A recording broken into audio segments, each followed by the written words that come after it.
Hello everyone, welcome to our channel রেপিজি with DK.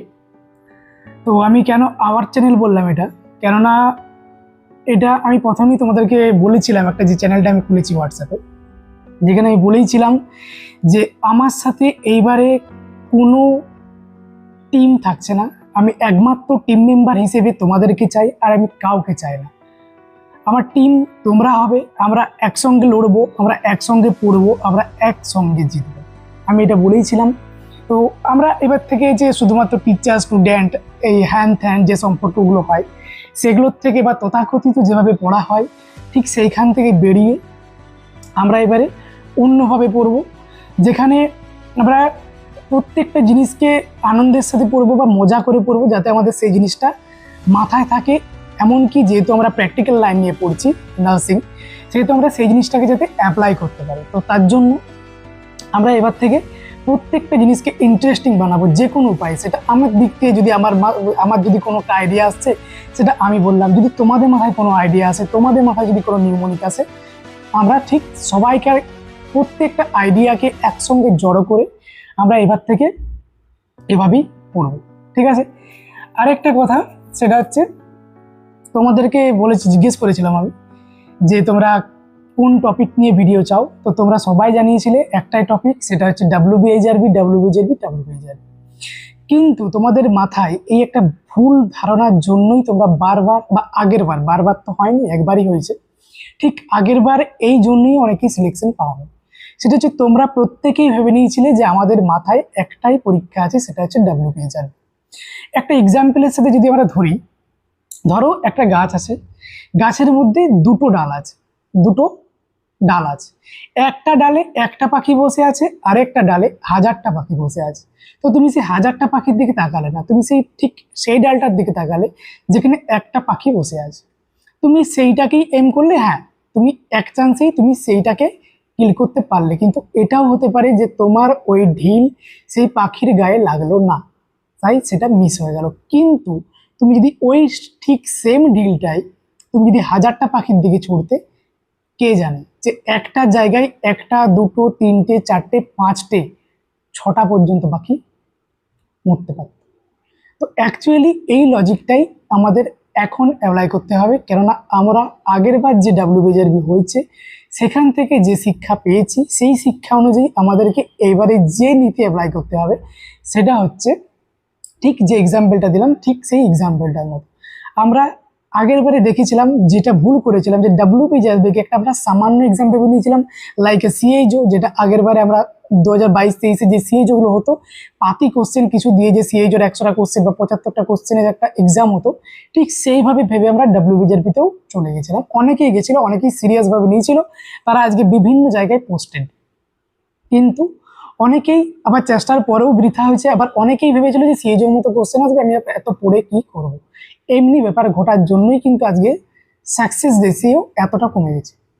তো আমাদের যেটা করতে হবে সেটা হচ্ছে এখন থেকে মাথায় এটা ঢুকিয়ে নাও ভালোভাবে, যে ডাব্লিউবিএইচআরবি সেন্ট্রালের থেকে কোনো অর্থে পিছিয়ে নেই। আগের বার যেটা আমরা ভালোভাবে দেখেছি, আর এইবারে যেটা আমরা দেখতে চলেছি, কেননা সরকার চেঞ্জ হয়েছে, সরকারের প্রত্যেকটা নীতি একটা আমরা হিন্টস পাচ্ছি, প্রত্যেকটা জিনিস আস্তে আস্তে সেন্ট্রালাইজড হচ্ছে, এটুকু আমরা বুঝতে পেরেছি। তো প্রত্যেকটা জিনিস যদি সেন্ট্রালাইজড হয়, প্রত্যেকটা জিনিস, বেতন সেন্ট্রালাইজডের দিকে যাচ্ছে, প্রত্যেকটা জিনিস ডিএ বাড়ছে, প্রত্যেকটা জিনিস তো বাড়ছে না। তো সেন্ট্রালাইজডের দিকে যদি আমরা যাচ্ছি, সেহেতু কোশ্চেন বা এইবার থেকে যে সিবিটি এক্সাম হবে, সেই সিবিটি এক্সামের কোশ্চেন প্যাটার্ন যে সেন্ট্রালাইজড হবে না, সেটা তোমায় কে বলেছে? কেউ তো বলে যায়নি। সুতরাং তো এইবার থেকে আমাদের এটা মাথায় রাখতে হবে যে কোশ্চেন, আমার তো খুব মনে হচ্ছে যে কোশ্চেন আমি যদিও ডিটেলসে বলে দেবো লাস্টের দিকে, আমার যে সমস্ত কন্টেন্টটা নিয়ে এসেছি সেটা লাস্ট পেজে আমি লিখে দেবো যে কি কি হতে পারে এইবারে ডাব্লিউবিএইচআরবি এক্সামে, ঠিক আছে? তার আগে আমরা যে রোড ম্যাপ, যেটা যে কিভাবে আমরা হাঁটবো, কিভাবে আমরা স্টার্ট করব, কারণ প্রত্যেকটা জিনিস স্টার্ট করে ইজ টু টাফ। কেননা যেটা আমি দেখেছি, ধরো তুমি কোনো একটা জায়গাতে নাইট ডিউটি করছো, কোনো একটা, সেটা নার্সিং ফিল্ডে এমনটা না, কোনো একটা জায়গাতে তুমি নাইট ডিউটি করছো, তুমি 3টে পর্যন্ত জেগে থাকলে, তারপর তুমি 1 ঘন্টা ঘুমোলে, 4টে পর্যন্ত তুমি, বা 2 ঘন্টা ঘুমোলে 5টা পর্যন্ত, তারপর তুমি 5টার সময় উঠে আবার সেই জায়গায় ফিরে যাওয়া বা সেই জায়গায় কাজে ফিরে যাওয়া, ইটস টু টাফ। কিন্তু ওই শুরুয়াতটুকু যতটা পর্যন্ত তোমার শুরু করতে টাইম লাগছে, ঠিক, বা স্টার্ট করতে তোমার যে টাইমটা লাগছে সেটাই খুব টাফ।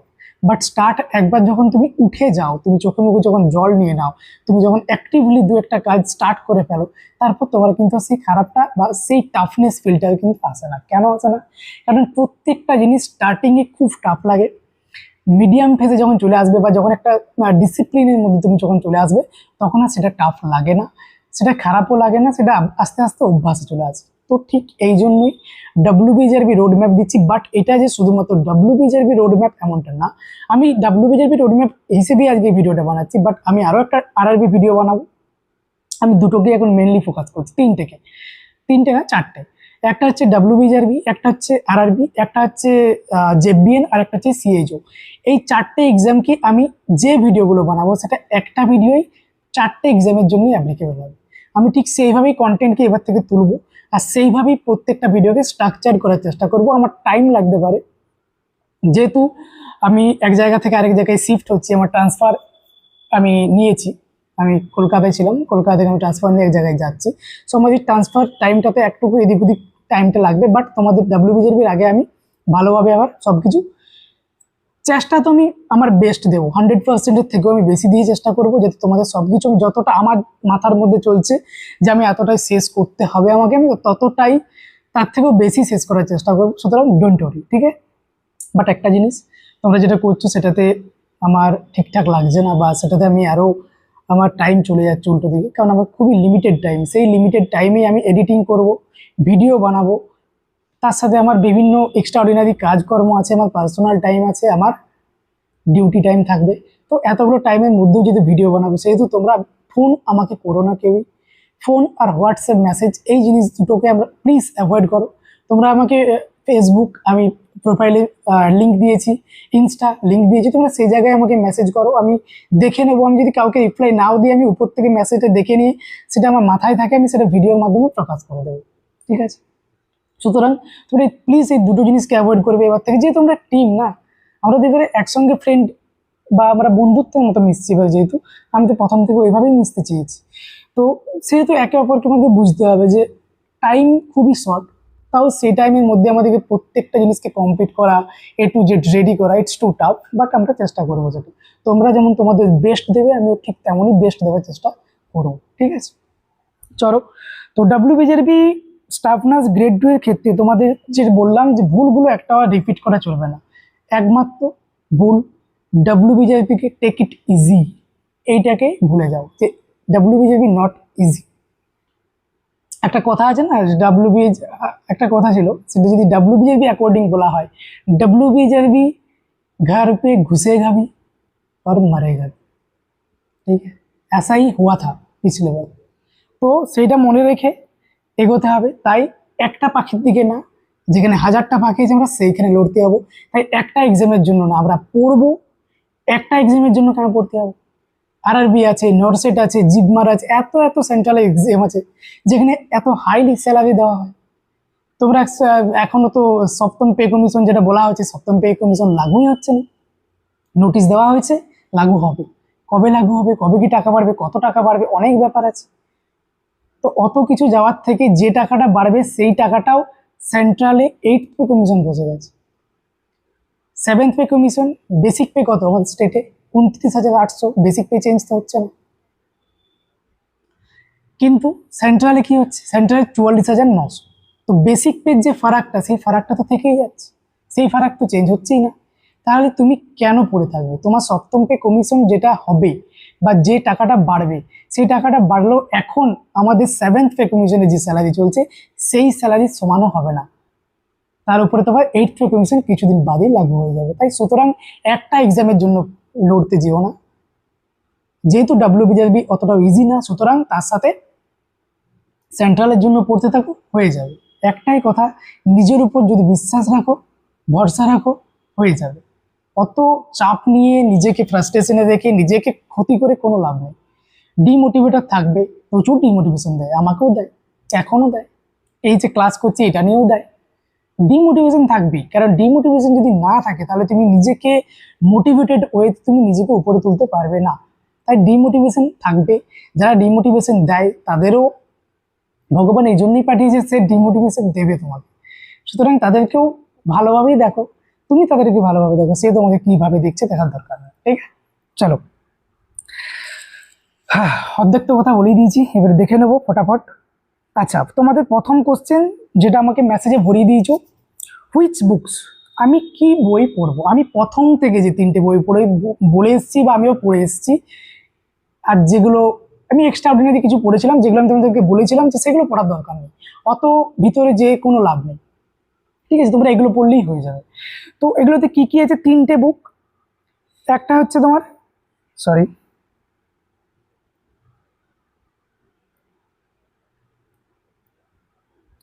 এক নম্বরে কি, পিয়াজ যাদব ভলিউম 1 ভলিউম 2 দুটোই পাওয়া যায়। তোমরা যদি চাও ভলিউম 2টা কিনতে পারো, কারণ এই মুহূর্তে আগের বারে যেটা দেখলাম ডাব্লিউবিজারবিতে, পিয়াজ যাদবের থিওরি খুব একটা ঠিকঠাক ডাব্লিউবিজারবি বা নভসেট বা তোমার যে সমস্ত সেন্ট্রালে পরীক্ষাগুলো হচ্ছে তার জন্য আমার এখন মনে হয় আর এই পিয়াজ যাদব ভলিউম 1 আর ঠিক না। এবারে পিয়াজ যাদব ভলিউম 1 থেকে একটু আপার লেভেলে পড়তে হবে আমাদের। ঠিক আছে, তাই তোমরা যে একটা কাজ করতে পারো, সেটা হচ্ছে 2 নম্বরে যে বইটা তোমরা দেখতে পাচ্ছ সেটা হচ্ছে মিশন পরিচারিকা। ভালোভাবে বলে দিচ্ছি, আমি কোনো বইকে এখানে প্রমোশন করছি না, আমি কোনো লিঙ্কও দিচ্ছি না যে এই লিঙ্ক থেকে কেন আমি কমিশন পাবো, ऐसा कुछ बात नहीं है। ঠিক আছে, আমার কিচ্ছু চাই না, নিঃস্বার্থভাবে এসেছি, নিঃস্বার্থভাবেই পড়াবো, নিঃস্বার্থভাবে তোমাদের সাথে মিশবো। আমি শুধু চাই তোমাদের পাশে থাকতে, একসঙ্গে মিলেমিশে থাকবো, ব্যাস এটুকুই, আর কিচ্ছু না। তো মিশন পরিচারিকা বইটা ইংলিশ ভার্সন যেটা পাওয়া যায় সেটাই কিনবে, দুটো ভার্সনে পাওয়া যায়, একটা হচ্ছে ইংলিশ, একটা হচ্ছে হিন্দি। তাড়াহুড়ো করতে যাবে, হিন্দি ভার্সন কিনে নেবে, তারপর সেটাকে আবার ব্যাক ট্যাগ অনেক ব্যাপার, একই এই বইগুলো খুব লেটে লেটে আসে, তাই খুব সাবধানে ইংলিশ ভার্সনের যে বইটা সেইটাই নেবে। অ্যামাজনেও পাওয়া যাচ্ছে, ফ্লিপকার্টেও পাওয়া যাচ্ছে, সেখান থেকে দেখে নিও, বারবার আমাকে মেসেজ করে জ্বালিও না এটার জন্য আর, যে স্যার ও লিঙ্কটা দিয়ে দিন, লিঙ্কটা দিয়ে দিন। ঠিক আছে, এটা তোমরা ওখানে পেয়ে যাবে, ফ্লিপকার্টেও অ্যাভেলেবেল আছে আর অ্যামাজনও অ্যাভেলেবেল আছে। তোমরা কি করতে পারো, পিয়াজ এই মিশন পরিচারিকার যে ভলিউম 2.0 যেটা দেখতে পাচ্ছ সেটা হচ্ছে 24-25। আচ্ছা, 24-25-এর আমি এখনো জানি না যে 2026-এ কিছু বেরিয়েছে কিনা মিশন পরিচারিকা।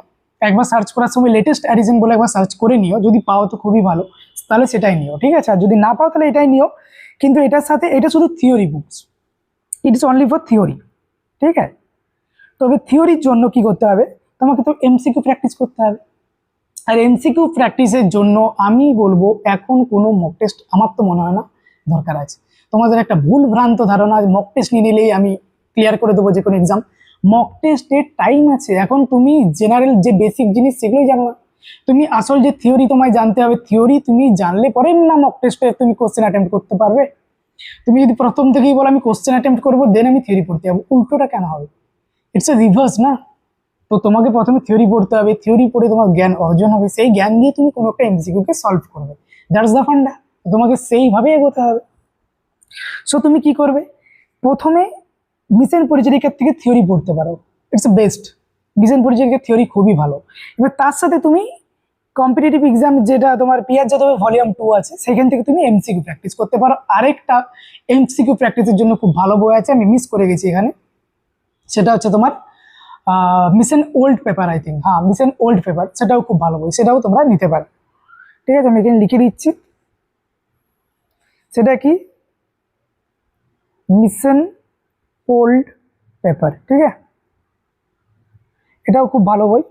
তো তোমরা এখান থেকে, এটা কিসের জন্য না, only for MCQ, only for MCQ test. ঠিক আছে, তো তোমরা কি করতে পারো, 3টে বই, এবার 2টো বই আমি বলেছি, এখন একটা বই আছে সেটা হচ্ছে কি না, টার্গেট হাই। এবার টার্গেট হাই কেন আমার সবচেয়ে ভালো লাগে, সেটা হচ্ছে 2টো কারণ। টার্গেট হাই এমসিকিউ যেগুলো দেওয়া আছে, it's a high standard MCQ, খুব ভালো এমসিকিউ। এখান থেকে অনেক কোশ্চেন সলভ করলে তোমার কি হবে, একটা এমন একটা জ্ঞান চলে আসবে, তুমি যে কোনো এমসিকিউকে ক্লিয়ার আউট করতে পারবে। এই একটা ফান্ডা আছে টার্গেট হাইয়ের মধ্যে। ঠিক আছে, তার সাথে টার্গেট হাই তো থিওরি তো আছে। তাহলে এই বইটা কি জন্য ভালো লেগেছিল আমার, যে এখানে এমসিকিউ পেয়ে যাচ্ছে, স্ট্যান্ডার্ড এমসিকিউ প্লাস থিওরি, কিন্তু থিওরির যে সমস্ত এ টু জেড পার্ট এটাতে আছে এমনটা না, বাট ডাব্লিউবিজারবির জন্য ঠিকঠাক। মোটামুটি ঠিকঠাক। এবার তুমি তো এক্সট্রা অর্ডিনারি এদিক ওদিক ভিডিও টিডিও এদিক ওদিক থেকে তো পড়ছোই, তাহলে টার্গেট হাই আমার দিক দিয়ে ভালো লাগে। এইবারে মিশন পরিচারিকার থিওরিটা খুব সহজ ভাষায় লেখা আছে, এই জন্য অনেক স্টুডেন্ট বা আমাদের সময় যারা আমরা পড়াশোনা করতাম একসঙ্গে, তারাও কি করতাম, এই মিশন পরিচারিকাকে অনেকে আমরা কি করতাম, ভালো বলতাম, কেননা এটা খুব সহজ ভাষায় লেখা আছে, ঠিক আছে। তো এই জন্য তোমরা এই 3টে বইয়ের মধ্যে যে কোনো একটা নিতে পারো, এইটা নিলে দুটো নিতে হবে তোমাকে, কারণ তার সাথে তোমাকে হয় মিশন ওল্ড পেপার নিতে হবে, নয় তোমাকে কম্পিটিটিভ এক্সামের জন্য তোমাকে পিয়ার যাদবের ভলিউম 2 নিতে হবে, লেটেস্ট 5th এডিশন নেবে, ঠিক আছে। আর টার্গেট হাইয়ের 8th এডিশন চলে এসছে, তাই যদি টার্গেট হাই নাও তাহলে 8th এডিশন নেবে, অ্যামাজনে অ্যাভেলেবেল, আমি ফ্লিপকার্ট এখনো চেক করিনি, ঠিক আছে। তাহলে এই 3টে হলো। আর আমি যেখানে ট্রান্সফার হচ্ছি, ট্রান্সফার কমপ্লিট হয়ে যাওয়ার পর আমার কাছে কিছু স্পেশালাইজড বই আছে যেগুলো খুবই কনফিডেন্সিয়াল। সেখানে যাওয়ার পর যদি সেগুলোকে আমি দেওয়া যেতে যদি যাই, ঠিক আছে, যদি দেওয়া যায় তাহলে আমি সেটা চেষ্টা করব। যদি কোনো মতে এদিক ওদিক থেকে যদি আমি কোনোভাবে সেটাকে পিডিএফ ফরম্যাট করতে পারি বা ওয়ার্ড ডক্সে আনতে পারি, তাহলে আমি সেটা চেষ্টা করব, ঠিক আছে। আচ্ছা, এবারে কথা হচ্ছে তোমার কি না, মেজর অ্যান্ড মাইনর সাবজেক্ট। তুমি বই কিনে নিয়েছো, তোমার হাতে বই আছে, এবার তোমার মেন থিং কি আসবে, যে বইটাকে আমি কিভাবে স্টার্ট করব। যেটা আমি তোমাকে বলছিলাম যে বইটাকে স্টার্ট করেই ইজ টু টাফ, স্টার্ট হয়ে গেলে সেটা অটোমেটিক শেষ হয়ে যাবে, এদিক ওদিক করে যে কোনো উপায় তুমি শেষ করতে পারবে, বাট স্টার্ট করা, যেটা তুমি যদি একবার স্টার্ট করতে পারো সেটা শেষ তো হবে, কারণ যে কোনো জিনিসের যদি শুরু হয় সেটা শেষ আছে, ঠিক আছে। সো এখানে দুটো জিনিস, একটা হচ্ছে মেজর সাবজেক্ট, মাইনর সাবজেক্ট, তোমাকে দুটো সাবজেক্টে ভাগ করে নিতে হবে বইটাকে। একটা বই তুমি কিনলে, সেটা মিশন পরিচারিকা হোক, সেটা টার্গেট হাই হোক, তুমি একটা বইকে নেওয়ার পরে সেই বইটাকে দুটো ভাগে ভাগ করবে, কেটে দিও না, ঠিক আছে, কাটতে বলছি না আমি, বইটার মধ্যেই থাকবে, কিন্তু দুটো ভাগে তোমার মাথার মধ্যে দুটো জিনিস তৈরি হয়ে থাকবে, যে মেজর সাবজেক্ট রাইট সাইডে আছে আমার, মাইনর সাবজেক্ট লেফট সাইডে আছে আমার, ঠিক আছে। এইবার তোমার কি কাজ, মাইনর সাবজেক্টকে তুমি প্রথম শেষ করবে, যেটা আমি প্রথম থেকে বলেছি।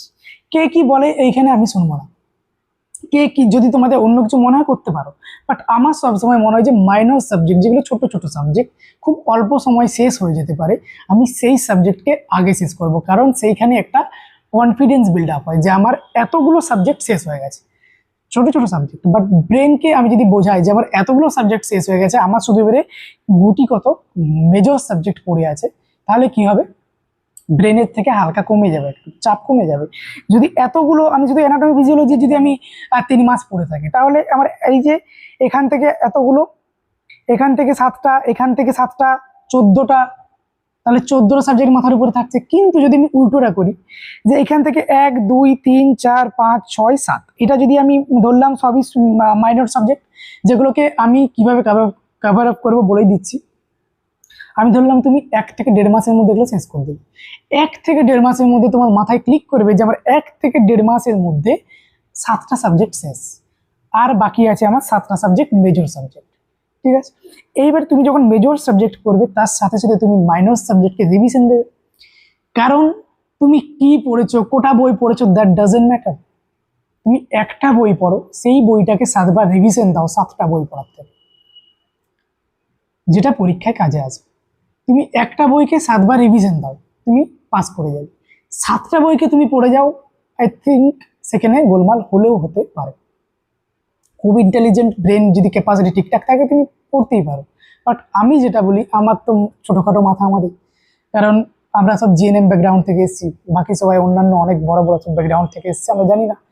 সো আমার যেটা মনে হয়েছে যে মাইনর সাবজেক্টকে ফার্স্ট কমপ্লিট করো, দেন মেজর সাবজেক্টে যাও, ঠিক আছে। এবারে মেজর সাবজেক্টের মধ্যে কোন কোন টপিককে তুমি বেশি প্রায়োরিটি দেবে, কত নাম্বার আসতে পারে সেগুলো একটু দেখে নেবো, কারণ আগের ডাব্লিউবিজিআরবিতে যেটা আমি বলেছিলাম অনেকটাই গেছিল, কারণ আমি সেগুলোই আবার সেম সেম টুকবো, জাস্ট একটু এদিক ওদিক হবে আর কিচ্ছু না, নাম্বারটা না মিলতেও পারে, আমি জাস্ট মনে হচ্ছে যেগুলো সেগুলোই বসাচ্ছি, লাস্টে যে 50 বা 50 আসবে এমনটা না, কারণ যে 50তেই এক্সাম হবে এটুকুও কনফার্ম নেই, শুধু যে নার্সিং সাবজেক্টে পরীক্ষা হবে এটুকুও কনফার্ম নেই, তাই কোনো কিছু কনফার্ম নেই, সেন্ট্রালাইজড হতে চলেছে।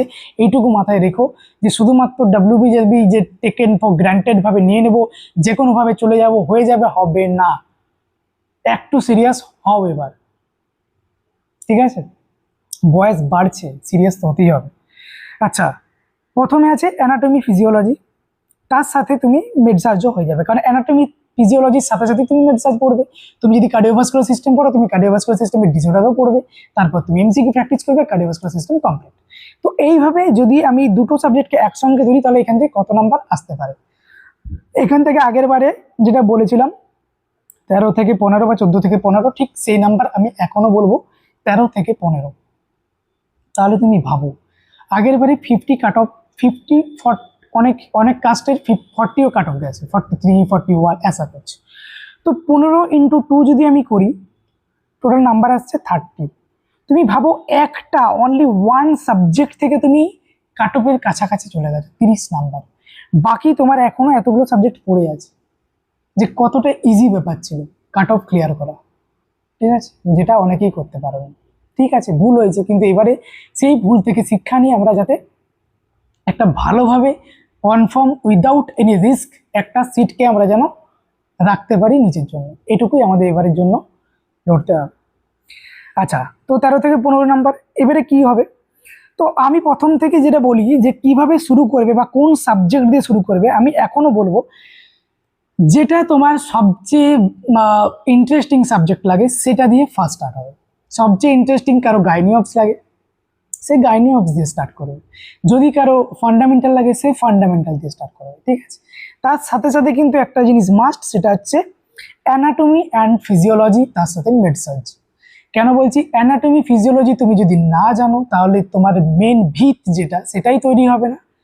সেটা যদি তৈরি না হয়, তুমি কোনো জায়গাতে যেই কোনো সাবজেক্টে যেই আর তুমি ঠিকঠাকভাবে কনসেপ্ট বুঝতে পারবে না। তাই তোমাকে অ্যানাটমি ফিজিওলজি জানতেই হবে, সেল থেকেই স্টার্ট হবে আর একবারে শেষ পর্যন্ত, ঠিক আছে? প্রত্যেকটা সিস্টেমে শেষ পর্যন্ত জেনে যখন যাবে, তখন প্রত্যেকটা সাবজেক্ট তোমার কাছে ইজি ইজি মনে হবে। কারণ প্রত্যেকটা সাবজেক্টের অ্যানাটমি যদি তোমার কাছে ক্লিয়ার থাকে, ফিজিওলজি যদি তোমার ক্লিয়ার থাকে, তার ডিসঅর্ডার ধরতে তোমার বেশিক্ষণ সময় লাগবে না। এটা হচ্ছে মেন ফান্ডা, ঠিক আছে? আমিও ঠিক এইভাবেই বুঝেছিলাম, আমিও ঠিক এইভাবেই পড়েছিলাম, আমিও জিএনএম ব্যাকগ্রাউন্ড থেকে এসেছিলাম, আমিও ডাব্লিউবিজেডবিও দিয়েছিলাম, আমি আরআরবিও দিয়েছিলাম। আরআরবি আমার ফার্স্ট ক্লিয়ার হয়ে গেছিল, ডাব্লিউবিজেডবিতে আমি আর সিট নষ্ট করতে চাইনি, ওই জন্য আমি আর ইন্টারভিউ যেতে চাইনি, নইলে আমি ইন্টারভিউ বসতে পারতাম, ঠিক আছে? আচ্ছা, এবারে ফান্ডামেন্টাল অফ নার্সিং যেটা বললাম, ফান্ডামেন্টাল অফ নার্সিং অনেকেরই ভালো লাগে, তোমরা ফান্ডামেন্টাল অফ নার্সিং দিয়ে স্টার্ট করতে পারো, তারপর তুমি অ্যান্ড্রয়েড ফিজিওলজি বা মেডসার্জে যেতে পারো। এখান থেকে কত নাম্বার এক্সপেক্টেড যদি আমি বলি, মিনিমাম 7 থেকে 8 নাম্বার, কারণ নার্সিং তো ফান্ডামেন্টাল অফ নার্সিং এর মধ্যেই আবদ্ধ না। অ্যানাটমি ফিজিওলজি জানছি, কিন্তু মেন কোর ব্যাপারটা তো কিন্তু ফান্ডামেন্টাল অফ নার্সিং এর মধ্যেই, যেটাকে বিএসসি তে ফাউন্ডেশন অফ নার্সিং বলা হয়, ঠিক আছে? আচ্ছা, দেন কমিউনিটি হেলথ নার্সিং, মেজর সাবজেক্টের মধ্যে এগুলো সব, ঠিক আছে? এগুলো সব কিছু মেজর সাবজেক্টের মধ্যে, আর এই যে সমস্ত কিছু দেখতে পাচ্ছ, এগুলো সব হচ্ছে মাইনর সাবজেক্টের মধ্যে, ঠিক আছে? তো ফাউন্ডেশন অফ নার্সিং তো হয়েছে, এবার হচ্ছে community health nursing. Community health nursing থেকে বেশি নাম্বার আমি বলবো না, মিনিমাম 4 থেকে 5 নাম্বার বা 3 থেকে 4 নাম্বারও আসতে পারে এখান থেকে, ঠিক আছে? আচ্ছা, দেন সাইক্রিয়াটিক নার্সিং, সাইক্রিয়াটিক নার্সিং এ 5 থেকে 6 নাম্বার আমরা এক্সপেক্ট করতে পারি, যে 5 থেকে 6 নাম্বার বা তার থেকেও বেশি, 6 থেকে 7 নাম্বারও এটাকে আমরা বলতে পারি, ঠিক আছে? আচ্ছা, পেডিয়াট্রিক নার্সিং, পেডিয়াট্রিক নার্সিং খুব ভালো সাবজেক্ট, এখান থেকে কোশ্চেন আসে, এখান থেকেও আমি ধরলাম 7 থেকে 8 নাম্বার। অবস অবস থেকে আমি ধরলাম 9 থেকে 10 নাম্বার, ঠিক আছে? এভাবে কত নাম্বার কি হলো আমি জানি না, যেগুলো আমি বলছি এভাবেই নাম্বার আছে। যদি 100 নম্বরে আসে, তখন এগুলোর নাম্বার অ্যাকর্ডিং যেভাবে আছে, ঠিক অ্যাকর্ডিং সেভাবে একটু একটু করে বাড়িয়ে যাইও, তাহলে 100 নম্বরে একটা স্কেডিউল চলে আসে, ঠিক আছে? তো এইটা গেল মেজর সাবজেক্ট। এবারে যদি বলো যে মেজর সাবজেক্টের মধ্যে আমি কোনটাতে অ্যাক্টিভলি কাজ করব, কোন সাবজেক্টে, তাহলে দুটো সাবজেক্টে আমি অ্যাক্টিভলি কাজ করব। এক হচ্ছে অ্যানাটমি ফিজিওলজি প্লাস মেডসার্চ, অ্যাক্টিভলি ভাবে পড়াবো, তার সাথে সাইকিয়াট্রিক নার্সিংকে অ্যাক্টিভলি ভাবে পড়াবো, পেডিয়াট্রিক নার্সিং মাঝে মধ্যে ফ্লোট করব, অবসেও মাঝে মধ্যে ফ্লোট করব। তোমরা অ্যাকচুয়ালি এই তিনটে ফান্ডামেন্টাল, পেডিয়াট্রিক আর অবসে তোমাদের যেখানে প্রবলেম হবে বা তোমাদের সমস্যা যেখানে হবে কোন একটা কনসেপ্ট নিয়ে, আমাকে তোমরা রেসপন্স আমি হোয়াটসঅ্যাপে যেটা করব চ্যানেলে, সেখানেও তোমরা করতে পারো, কিংবা তোমরা আমাকে কোনো কমেন্টের মাধ্যমে, অ্যাকচুয়ালি ভিডিও কমেন্টের তোমরা যত জানাবে আমি তত বেশি জানতে পারবো, তাই তোমরা কমেন্টের নিচে তোমরা যদি আমাকে সেটা জানিয়ে দাও, সেটাতেও আমি বলে দিতে পারবো তোমাদের, ঠিক আছে? তো আমি এগুলোতে অ্যাকচুয়ালি ফ্লোট করব, কিন্তু অ্যাক্টিভলি দুটো জায়গাতে কাজ করব, এক হচ্ছে অ্যানাটমি ফিজিওলজি আর একটা হচ্ছে সাইকিয়াট্রিক নার্সিং। এই দুটো সাবজেক্ট টাফ লাগে, তার জন্য আমি এই দুটো সাবজেক্টে অ্যাক্টিভলি পড়াবো, ঠিক আছে? এবার মাইনর সাবজেক্টই তোমাদের বেশি টাফ, আমি জানি, কারণ তোমাদের প্রত্যেকটা মাইনর সাবজেক্টই মনে হয় যে ওয়ান শটে শেষ করে দিন, ঠিক আছে? ওয়ান শটে শেষ করলে কি করে হবে? ওয়ান শটে সব কিছু শেষ করা তো যায় না, ঠিক আছে? আমি চেষ্টা করব তোমাদের কথা রাখার, সব কিছুকে ওয়ান শট, তোমাদের যেটা খুব প্রিয় জিনিস, ওয়ান শটে একটা ক্লাসে সব শেষ, আমি পরীক্ষা দিতে চলে যাবো, আমি পাস হয়ে যাবো, বাস আর কি চাই, এটুকুই তোমাদের ভাবনা, ঠিক আছে? আমি ওয়ান শট ট্রাই করব।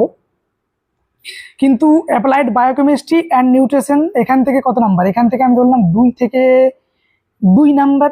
3 নাম্বার আমি ধরলাম, ঠিক আছে? 2 থেকে 3 নাম্বার। আরে আচ্ছা, 2 থেকে 3 নাম্বার এখান থেকে।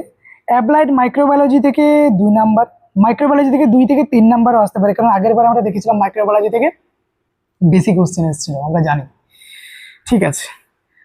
সো আগে বলে দিই, তারপর বলবো আমার কি ভাবা আছে এইসব সাবজেক্ট নিয়ে। দেন আছে ফার্মাকোলজি থেকে 1 থেকে 2 নাম্বার, বেসিক্যালি 1 নাম্বারই আসে, তার থেকে বেশি আসবে না, ঠিক আছে?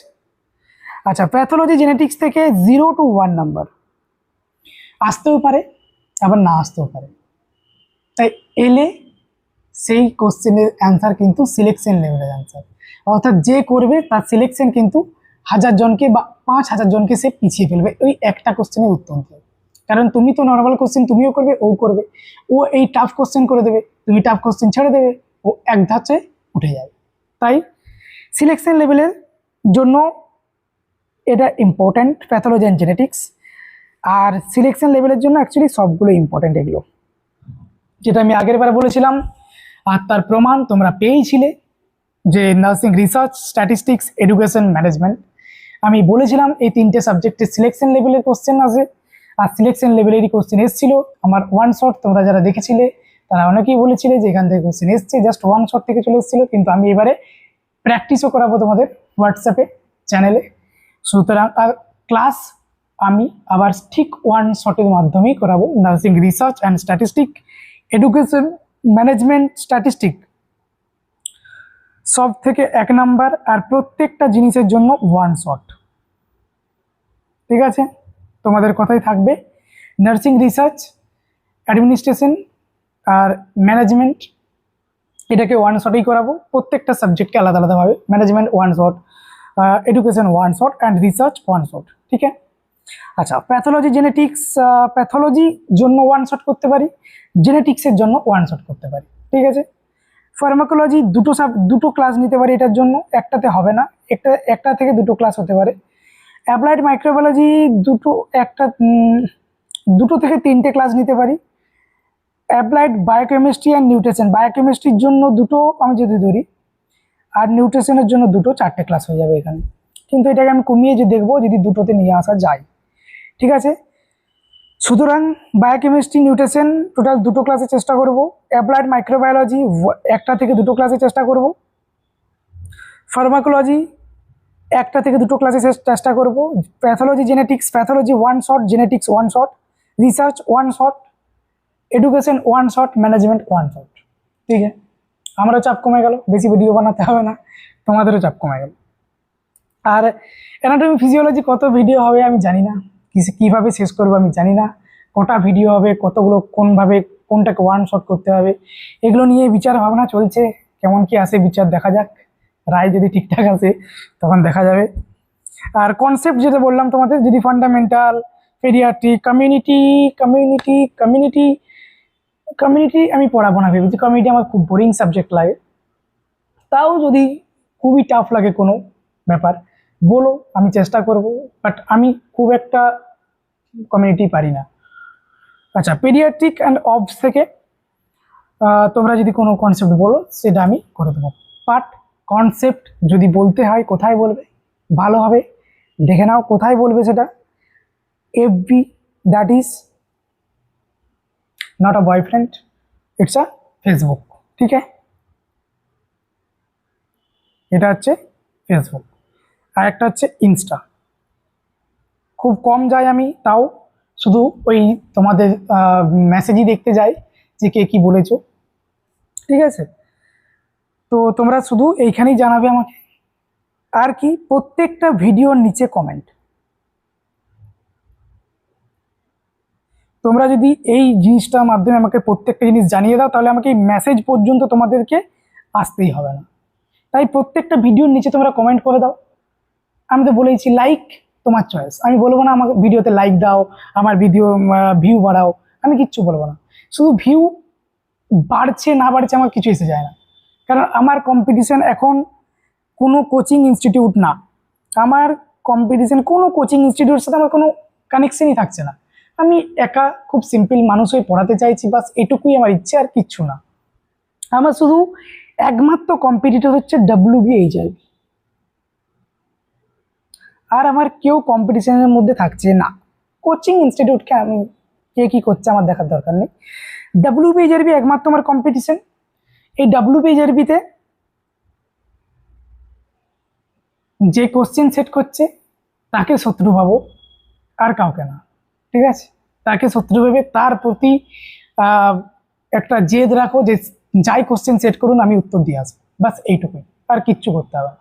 ঠিক আছে, তো বলে দিলাম এটা মেজর সাবজেক্ট মাইনর সাবজেক্ট আলাদা করে নিও, তাহলেই হবে।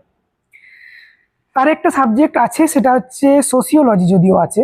সোসিওলজি থেকে কোশ্চেন খুব একটা আসে না, তাও একটুকু দেখে নিও।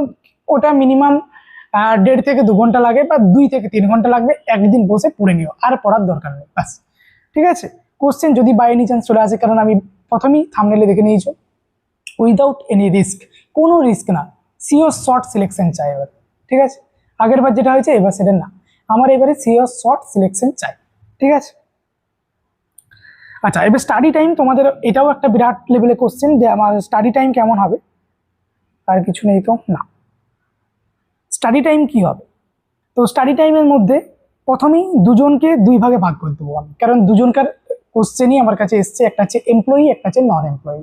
যারা বিভিন্ন বেসরকারি বা বিভিন্ন কন্ট্রাকচুয়াল পোস্টে আছো, তারা বলো যে আমি জব করতে করতে কিভাবে পড়বো। আর একজন বলো যে এটা হচ্ছে যারা জব করছো, আর এটা হচ্ছে যারা জব করছো না, নন এমপ্লয়ি। তো যারা নন এমপ্লয়ি তারা তো একটু বেশি পড়তে হবে, স্বাভাবিক ব্যাপার। তুমি ঘরে বসে বসে কি করবে, শুধু খাবে দাবে ঘুমোবে, এটা করলে তো হবে না। সুতরাং তোমাদেরকে একটু বেশি পড়তে হবে, কারণ তোমরা যদি বেশি পড়ো তোমরা বেশি অ্যাডভান্টেজও পাবে, সেটাও ভাবতে হবে। আর ফর এমপ্লয়ি, তোমরা যে কাজ করছো তার জন্য একটা স্যালারি পাচ্ছ, সেটাও তোমার অ্যাডভান্টেজ।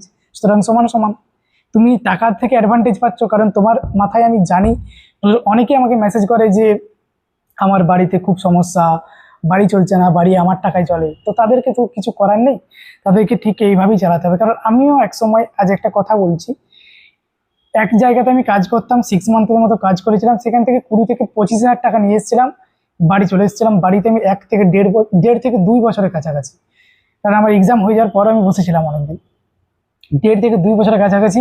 ওই 20 থেকে 25 হাজার টাকাই আমার কাছে মেন টাকা ছিল, আর কোনো টাকা হয়নি। খুব টাকা আমি কারো বাবা মার কাছ থেকে খুব একটা বেশি টাকা চাইতে হয়নি, দাদার কাছ থেকে মাঝে মাঝে চাইতে হতো, কিন্তু খুব টাকা চাইতে বিরাট লজ্জা লাগতো তখন, যখন প্রিপারেশন নিতাম। তাই যারা এমপ্লয়ি তাদেরকে আমি রেসপেক্টফুলি বলছি, ঠিক আছে কাজ করতে করতেই পড়তে হবে, কারণ তোমাদের মাথার উপর যে দায়িত্ব আছে সেটাও মেনটেন করতে হবে, রেসপন্সিবল পার্সন তোমরা। আর যারা নন এমপ্লয়ি তাদেরকে একদম ফাঁকিবাজি একদম না, ঘরে বসে আছো চুপচাপ খাচ্ছ দাচ্ছ ঘুমোচ্ছ, পড়তে হবে। ঠিক আছে, ফর এমপ্লয়ীদের জন্য 3 থেকে 4 ঘন্টা, ফর নন এমপ্লয়ি 4 থেকে 6 ঘন্টা। সিম্পল, এটা তো তোমরা দিতেই পারবে। তাই বলে যে বলে দিয়েছে 4 থেকে 6 ঘন্টা, আর বলে দিয়েছে ফর নন এমপ্লয়ি 3 থেকে 4 ঘন্টা, এমনটা না। এটাকে আস্তে আস্তে কি করতে হবে, ইনক্রিজ করতে হবে। ঠিক আছে, ইনক্রিজ করে শুধুমাত্র ফর এমপ্লয়ীদের জন্য আমি একটাই বলবো, এটাকে তুমি 4 থেকে জোর 6 ঘন্টায় তুমি যদি নিয়ে আসতে পারো, দ্যাটস ইনাফ, আর তোমাকে লাগবে না। আর যারা, কারণ তোমরা প্র্যাকটিসের মধ্যে আছো, তোমাদের বিভিন্ন কনসেপ্ট প্রত্যেকদিন দেখছো পড়ছো, সামনাসামনি প্র্যাকটিক্যাল করছো, তাই তোমাদের ঠিক আছে এটা। ঠিক আছে, আর যারা নন এমপ্লয়ি, এই 6টাকে 8 আওয়ার্সে কনভার্ট করতে হবে, ঠিক আছে? তো 6 to 8 আওয়ার্স হয়ে যাবে তখন, দ্যাটস ইনাফ, আর দরকার নেই এক্সেসিভ পড়ে কিচ্ছু হবে না। স্মার্ট ওয়েতে পড়তে হবে, যেটা দরকার সেটা পড়বো, যেটা দরকার নেই সেটা পড়বো না। তার জন্য আমি একটা ভিডিও বানাবো প্রত্যেকটা সাবজেক্টের জন্য, কোনো জিনিসকে আমি ছাড়বো না এবার, কারণ যেহেতু আমার কোনো রেস্ট্রিকশন নেই, আমি সিম্পল একা মানুষ, একা ভিডিও বানাবো, কেউ কিছু বলবে না, কখন ভিডিও বানাতে হবে কখন ভিডিও ছাড়তে হবে, I don't care about that, ঠিক আছে? তাই এবার থেকে আমি একটাই কাজ করব, সেটা হচ্ছে প্রত্যেকটা সাবজেক্টের আমি কোন কোন সাবজেক্টের টপিকগুলো কোন কোনগুলো ইম্পর্টেন্ট, আমি সেগুলো একটা মার্কিং আউট করে তোমাদের ভিডিওতে বলে দেবো, সেগুলো আমি শর্টসের মাধ্যমে ছেড়ে দিতে পারি, ঠিক আছে? তো সেগুলো আমি করে দেবো। এবারে এই 4 থেকে 6 ঘন্টা এটা তুমি কিভাবে ইউটিলাইজ করবে, 4 থেকে 6 ঘন্টা তো বলে দিলাম, তুমি ইউটিলাইজ কিভাবে করবে।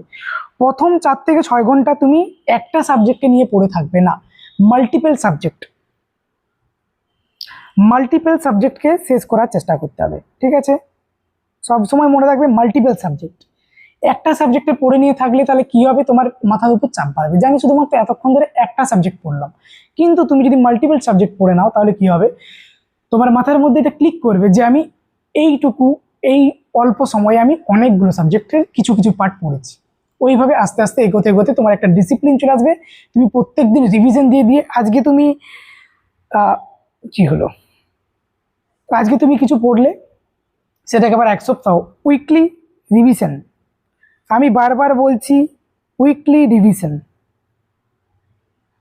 এটা মাস্ট, এটা মাস্ট। কেন উইকলি রিভিশন মাস্ট? এই কারণেই তুমি কি পড়লে না পড়লে দ্যাট ডাজন্ট ম্যাটার, তুমি কতটা পড়ে সেটাকে মাথায় রাখতে পারলে দ্যাটস ম্যাটার। তো মাথায় তখনই থাকবে তুমি যেটাকে বারবার পড়বে, একবার পড়ে কেউ কোনো জিনিসকে সারা জীবন মনে রাখতে পারে না, খুব অল্প সময়ের জন্য মাথায় থাকে, তাই তোমাকে বারবার সেটা রিভিশনের মাধ্যমে সেটাকে মনে রাখতে হবে। এটাই অ্যাকচুয়ালি মেন টুলস কোন এক্সাম ক্লিয়ারের জন্য। আমিও প্রচুর রিভিশন দিয়েছিলাম, ঠিক এই জন্যই প্রত্যেকটা কনসেপ্ট মাথার মধ্যে ছিল। রিভিশন একমাত্র টুলস, আর কিচ্ছু না।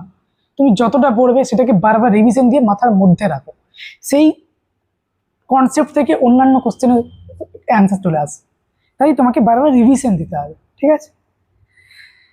আচ্ছা, এটা গেল।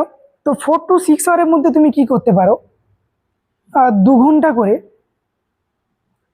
তুমি 3বার 3টে সাবজেক্টকে শেষ করলে, কিন্তু তোমার যদি 4 ঘন্টা থাকে তুমি কি করলে 1.5 ঘন্টা করলে, আর একটা 1.5 ঘন্টা করলে, আর একটা 1 ঘন্টা করলে, তাহলে কি হলো, 3টে সাবজেক্ট কভার হয়ে গেল। তুমি 1.5 ঘন্টা যতটা পড়লে সেখানে মার্কিং আউট করে দিলে যে ডে 1 আমি এতটা পড়েছি, প্রত্যেকটা পেজের নিচে ডে 1 আমি এতটা পড়েছি, এটা যেন লেখা থাকে আজকের থেকে, ঠিক আছে?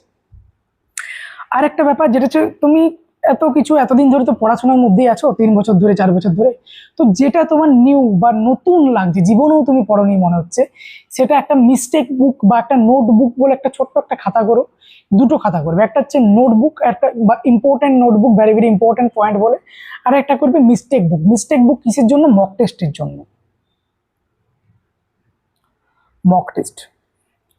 মক টেস্ট আমি কোনখান থেকে বললাম করতে, বুকস থেকে এখন করো, কারণ মক টেস্ট অনলাইনে এখন করতে হবে এমন কোনো কথা নেই, তোমাকে এমসিকিউ প্র্যাকটিস নিয়ে কথা, তোমাকে সেম সিনারিওতে দিতে হবে এখন থেকে, কেউ বলে দেয়নি, তোমাকে এমসিকিউ প্র্যাকটিস নিয়ে করার কথা। এমসিকিউ প্র্যাকটিস তুমি বই থেকে করো, বই is for the standard MCQ practice, তুমি সেখান থেকে বই থেকে এমসিকিউ প্র্যাকটিস করে নাও, সেখান থেকে একটা মিস্টেক বুক তৈরি করো, যেটা একটা খাতা হবে। এই মিস্টেক বুকে কি হবে, তুমি যতগুলো 10টা কোশ্চেন তুমি অ্যাটেম্প্ট করলে, 10টা কোশ্চেন তুমি দেখলে, 10টা কোশ্চেনের মধ্যে তোমার মনে হলো যে আমি 9টা কোশ্চেন পেরেছি, আমি একটা কোশ্চেন পারিনি, ওই একটা কোশ্চেনটা লেখার দরকার নেই, কোশ্চেনের যে মেন কনসেপ্ট, সেই কনসেপ্ট পয়েন্ট 1 করে মিস্টেক বুকে লিখে রেখে দাও, সেটা তোমার সারা জীবন কাজে লাগবে, স্পেশালি কাজে লাগবে রিভিশনের সময়, যখন এক্সাম তোমার 5 দিন পর, তখন তুমি কি পড়বে তোমার মাথায় আসবে না, তখন তুমি মিস্টেক বুক পড়বে, আর যেগুলো তোমার ইম্পর্টেন্ট, ভেরি ভেরি ইম্পর্টেন্ট, সেগুলো তুমি পড়বে, কারণ তোমার মাথার মধ্যে A to Z প্রত্যেকটা জিনিস থাকে, কোনো কিচ্ছু তুমি ভুলে যাওনি, পরীক্ষার হলে তোমার সব জিনিস মনে পড়ে যাবে। তাই সেসব নিয়ে কোনো প্রেশার নেওয়ার দরকার নেই, তোমরা মনে হয় যে আমি হবে না, এটা হবে না, ওটা হবে না, সব হয়ে যাবে, সব মনে পড়ে যায়। তাই যতটুকু দরকার ঠিক ততটুকু এখন করতে থাক, ঠিক আছে? আচ্ছা, এবারে তোমাদের কোশ্চেন, রিক্রুটমেন্ট কবে আসবে?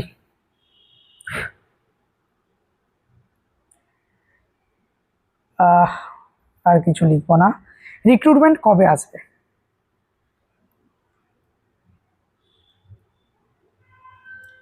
যদি বলো রিক্রুটমেন্ট কবে আসবে, তাহলে বলা হয়েছে 15ই জুলাইয়ের পর। আমরা জানি ক্রস 15 জুলাই, বলাই তো হয়েছিল যে 15 জুলাই ক্রস, 15 জুলাইয়ের পরে। তা তোমরা কিভাবে ভাবলে যে 15 জুলাই বা 16 জুলাই বা 17 জুলাই তোমাদের নোটিশ দিয়ে দেবে? 15 জুলাইয়ের পরে বলেছে। আমরা আশা করতে পারি কি, যেহেতু কোনো একটা মান্থের নাম নিয়েছিল, সেহেতু আমরা এটাকে এইভাবে তো বলতেই পারি July to August, July to আগস্টের মধ্যে রিক্রুটমেন্ট নোটিশ আসতে পারে। এটা আমি কোনো যে সোর্স থেকে বলছি এমনটা না, স্পেসিফিক্যালি যেটা বলেছে বা যে থ্রোতে বলেছিল সেটুকু দেখে বা মনে হচ্ছে আগস্টের মধ্যে আসতে পারে, ঠিক আছে? এইবারে আগস্টের মধ্যে যদি আসে, আমি ধরলাম আগস্টের মধ্যে চলে এলো, এক্সামের জন্য কত টাইম দিতে পারে? আমি ধরলাম 3 মান্থ, 3 মান্থ, খুব তাড়াহুড়ো করলে 2 মান্থ। তাই খুব অল্প সময় পাবে। যারা এখনো সিরিয়াস হওনি তারা সিরিয়াস হয়ে যাও, সময় খুব একটা নেই, খুবই দুঃখের বিষয়, ঠিক আছে? আচ্ছা, অ্যাকচুয়ালি পরীক্ষাটা বেশি লেট করবে না, পরীক্ষার পরে রেজাল্ট, তার then final panel, etcetera etcetera etcetera, এগুলোতে লেট হয়, এটাতে বেশি লেট হবে না, ঠিক আছে? এবারে question set up, question set up কি হবে? কোশ্চেন সেট আপ কে করবে? সেটা ডাব্লিউবিআরবির কোনো একটা বোর্ড তৈরি হবে, সেই বোর্ডই করবে। কোশ্চেন সেট আপ যে 50 নম্বরেরই হবে এমনটা কোনো কথা নেই। যেহেতু সেন্ট্রালাইজড হচ্ছে, সেহেতু আমরা এটাকে ভাবতেই পারি যে 100 নম্বরেরও হতে পারে। আরেকটা ব্যাপার আছে, এবারে যদি 100 নম্বর যদি কেটে গেছিল ভিডিও, আচ্ছা আচ্ছা আচ্ছা, এগুলো হবে আমার ভিডিওতে, কারণ আমি এত এডিটিং তো আমার সময় নেই, ভিডিওর মাঝে কোথায় কি করতে হয়, তো এগুলো একটু মানিয়ে নিও। তো যেটা বলছিলাম যে 100 নম্বর হতেই পারে, কিন্তু যেহেতু বলাই হয়েছে ইন্টারভিউয়ে 5 নম্বরের বেশি নাকি রাখা যাবে না, নট মোর দেন 5 নাম্বারস, সুতরাং এটাও হতে পারে যে 75 + 5, 80ও হতে পারে। তো এগুলো সবই অ্যাজামশন, ঠিক আছে? যেটা আমরা রিসার্চে পড়েছিলাম যে সব কিছু এগুলো অ্যাজামশন। তো আমরা এখন কিচ্ছু বলবো না কেমন কি হতে পারে। তবে আরেকটা জিনিস, যে শুধুমাত্র কি নার্সিং থাকবে, নাকি এর সাথে নন নার্সিং অ্যাড হবে? কোশ্চেন তো তাই, শুধু কি নার্সিং নাকি নন নার্সিং, দুটোই। তো এটুকু বলতে পারি, নার্সিং নিয়ে তোমরা এগো। যদি নন নার্সিং হয়, তো সেটা আমি যদি পড়াতে না পারলেও আমি সেটা পিডিএফ আমার চ্যানেলে দিয়ে দেবো। সুতরাং এই এইটাকে নিয়ে অত টেনশনের বা চাপের কোনো কিছু নেই, যদিও থাকে খুব কম মার্কসের থাকবে, তাই অত প্রেশার নেওয়ার কিছু নেই নন নার্সিং করে লাফিয়ে, ঠিক আছে? চুপচাপ বসে থাকো, আর বসে থেকে যেটা করবে সেটা হচ্ছে তোমার নার্সিং পার্টটাকে ভালোভাবে শেষ করতে হবে, ঠিক আছে? তো তোমার এখন মেন যেটা ফান্ডা সেটা হচ্ছে নার্সিং। স্টার্ট কিভাবে করবে কি না করবে সব তো বলেই দিয়েছি। কোনো অসুবিধা যদি হয় সেটা তোমরা ভিডিও কমেন্টে জানিও, সেটা আমি কমেন্ট দেখে নিই, প্রত্যেকটা কমেন্টকে আমি দেখে নিই, সুতরাং সেগুলো নিয়ে কোনো চাপের কিচ্ছু নেই যে আমি দেখি না, ऐसा कुछ नहीं है। আমি সব কমেন্ট সব কিছু দেখি, রিপ্লাই না দিলেও মাথার মধ্যে আমার সব কিছু থেকে যায়, আমি সেটা নেক্সট ভিডিওতে অ্যাপ্লাই করে দেবো, ঠিক আছে? তো চলো, থ্যাংক ইউ এতক্ষণ ধরে তোমার এই মূল্যবান সময়টা আমাকে দেওয়ার জন্য। আর একটা কথা, সেটা হচ্ছে সিরিয়াস হয়ে যাও, কেননা এই রিক্রুটমেন্ট অনেক কষ্ট করে আবার আসছে, আবার নতুন সরকার আসার পরে এই ফার্স্ট রিক্রুটমেন্ট হচ্ছে, অনেক কিছু চেঞ্জ হতে পারে। এই রিক্রুটমেন্ট হওয়ার পরে আবার কবে রিক্রুটমেন্ট আসবে এটা নিয়ে কিন্তু খুব অনিশ্চয়তা থাকবে। তাই বলছি এখন থেকে সিরিয়াস হয়ে যাও, এখন থেকে পড়ে নাও একটা চাকরি বা একটা জব। এখনকার যুগে যা ক্রাইসিস, তা একবার যদি হয়ে যায়, যাদের হয়ে গেছে তারা কিন্তু এখন দেখতে পাচ্ছ তারা কোন কোন জায়গায় আছে, কিভাবে তারা জীবনকে ইমপ্রুভ করছে আরও।